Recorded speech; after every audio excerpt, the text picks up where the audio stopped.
I'm Rod Weatherby. I'm Dave Noel, and you're watching Nutshell.tv.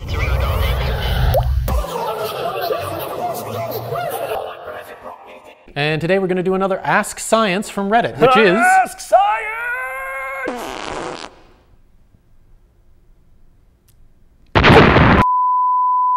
Ask Science is a little section on Reddit where users of Reddit can actually submit questions about science to the community, and all the answers for these questions are crowdsourced. So essentially what you have is a mishmash of answers. Some of them are really, really valid, and some of them are just cuckoo for Cocoa Puffs. So the question is, why does the sky turn green before tornadoes or other kind of severe weather events? And this is something that we've seen here in Ontario. I didn't think it was real. I had heard the OPP, the Ontario Provincial Police, had said they have a weather watch system, and they ask anybody who sees a green sky to report it right away. And this intrigued me. But then last year when we had that series of tornadoes, we had 18 of them. Yeah. The sky did indeed turn green. It was noticeably green. So why? What up with that? The sky turning green is actually a really interesting phenomenon because it isn't actually the sky turning green, it's all of the overcast. These things happen during really, super severe thunderstorms, the kind that kick up tornadoes, and they have those drops, the raindrops are about the size of your head. And hail. And hail. Oh, the hail.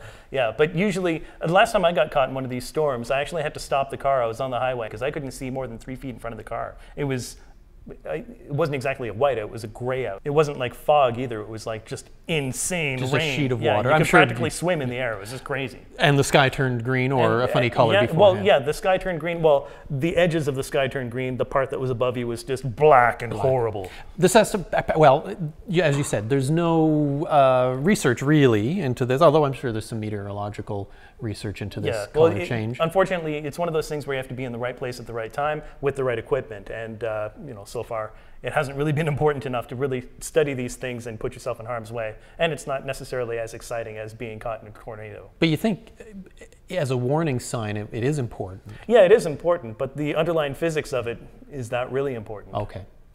Well, what are the underlying physics? It's got to do with the way the light is scattered. Well, yeah. Well, what I'm thinking is, why don't we just go, what changes the color of light in the sky to begin with, right? Okay. In sunsets, the sky is red, and clear sunny days, the sky is blue.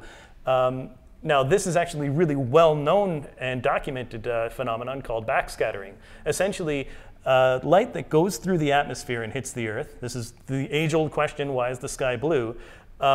Most of the light, because of how thick the atmosphere is, makes it through straight down to the ground, except for the blue light. The blue spectrum actually gets absorbed by some of the molecules, namely O3 and O2, and some water molecules in the upper atmosphere, and it scatters around all over the place. So by the time it actually hits the Earth, it's all diffuse, and it's just that one frequency. And it's that blue that we can see. Yeah, it's that rich blue that we can see coming from the sun. As you get further down in the sky and you're looking at the sun on a more severe angle, more and more of the spectrum is actually getting absorbed by the atmosphere and scattering around. And that's why the sun looks very red by the time it gets down, because all of the other wavelengths are getting absorbed and doing crazy things and making beautiful sunsets. That's the science of the sunset. That's the science of the sunset and the science of why the sky is blue. Also, that also explains why sunlight actually looks really nice and golden on the ground, but if you're in outer space, it's really, really harsh and white. Yes, the sun is actually... It's white. It's not. It's crazy, crazy white. It's so white. It's white. We're not suggesting you look at it. It's got to do with the wavelengths of the light and backscattering. So what I'm thinking is there's probably a critical point at which the water droplets actually have to be a certain size, right? In order to make rainbows, they have to be a certain size. In order to make those sundogs, the ice crystals have to be a certain size. So I'm thinking there's a critical point at which raindrops actually reach a certain size that filters out all of the other light, and you end up with like this crazy green wash across everything. And it could also be the hailstones in the air as well, right? Yeah. Because they're circulating. They're all suspended up there in the clouds, so that could be. So it's kind of backscattering and a prismatic kind of refraction effect with that much water and debris in the air.